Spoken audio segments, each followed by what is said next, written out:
na say is a mu you to nchen. There no problem no.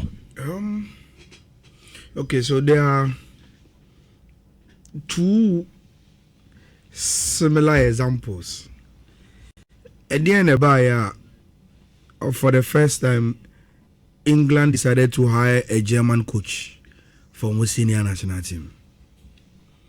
At the end of at a point in time, na Bayern of all teams, and you're attracted to any of the coaches now, more Germans, no?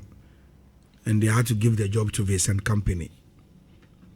I think there are some similarities of some issues, with the who organizes here. First similarity, me sure at a point in time, Rich, one way you will feel like too much of recycling. So we call now we are the same group of coaches to our here farmers who has come go kotokwa why we are now Bashir for that who have been in the system of going no abaha pakwesi Fabian mo omo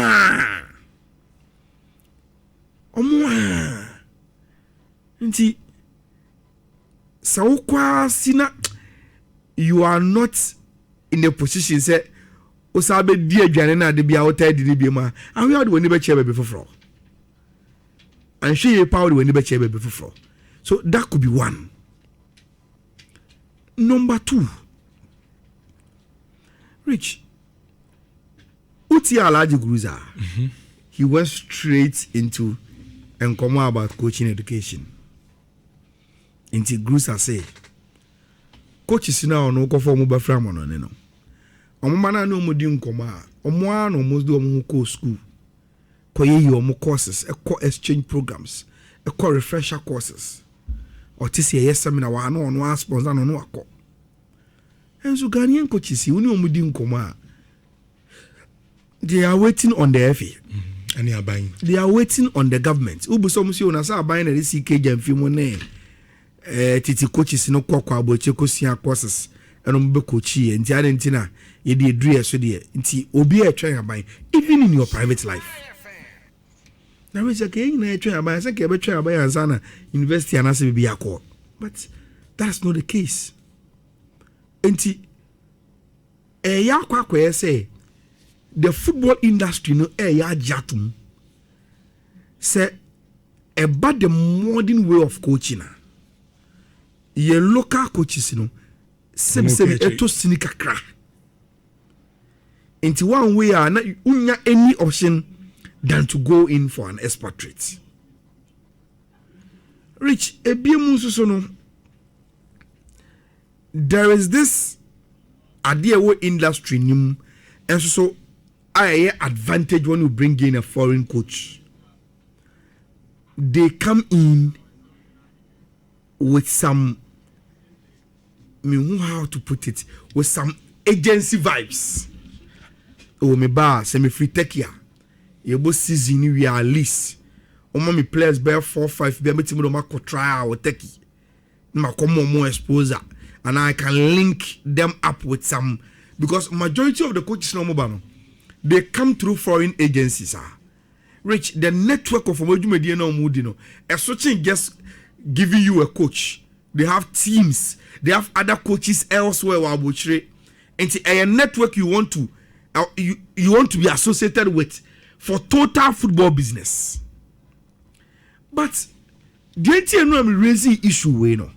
Rich, me concern say, likely you best start Ghana Premier League season. Na coach bi say Bashir here for Tifie. Onya team bi anko. Maso Kunadu Tifie. Prosper Ogum Tifie. Didi Dramani Tifie. Like young penny four coaches na. Ebi omo demands no. They've always been part of the system no. Tifie. Oh, Rich.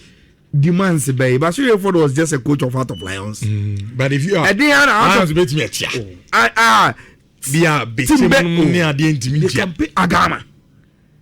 Sika Ben around the other bit Agama intimatia. What not your times 4? But Timetia. Sika Ben Ogumbeja Obintimin Fanwa. Odi Alice said Kotokona Ogumbe more. Sika Ben Obeji Kotokwa has intimatia Ogum. Emani Mayo coach. And it's not as if say Obi to say Nyahotama Kromu I express it. The likeness for Ogum. On his work. Yeah, but who didn't say the entire Ogum has? Probably Otiachino or system now. That's politics. I am one. Look, Jude was talking about coaches Bisa Masokunodua. A rumored said Enka Oko has. But on one side, any bunu maybe was I say am one. Inti, a yakwa question. Udin Komona, there is also some part of Komona. Rich, your local coaches, you know, and your clubs, you know, the way almost a bomb brano, and more mukon non so go situation him.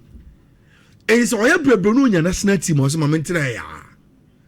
Men Cochrana Debiano be a bomby dean, be dimatem, Becky can 777 munu and cherame. And then from Pomasumina are not even putting themselves in on the transfer market. So me available now will be pay me on my family.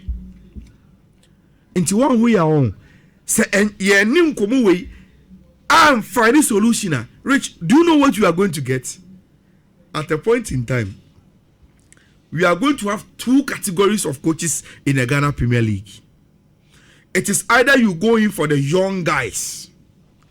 Send them be makofa young coaches, no. The upcoming coaches being said Christopher Enin. Those who are here, Jumana Chabat, after all building the dean.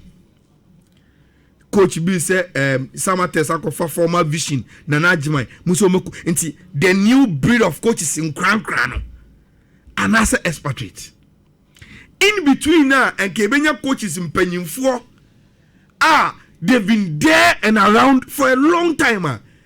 At least oko one match bi wo mu home na ono bon koma na wo impact bibi unu mu hia na tactical wo ye bibi a no obetimi kwa na wo match wi o wi na obeka so hane wo to sini enti hana mi say na mi use ye sade me hu bi da oh rich coach nya adwuma on unyini ana wo film enka mo na kwa na nka unyini na unya mu experience. That is the reason why say offer coaches 2000 see wa rich do na yem penyin for enti there's no notion say oh your man kra no kono ma ye adwuma na penyin for no matwam there be coaching tisa.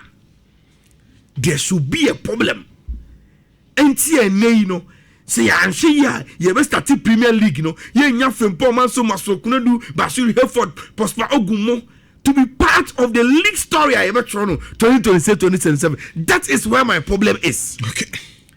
But at the end of the day, say I know Mbekono. Me makasa enkomo I was see ediche. Na you involve omo part of the conversation into the conversation proper.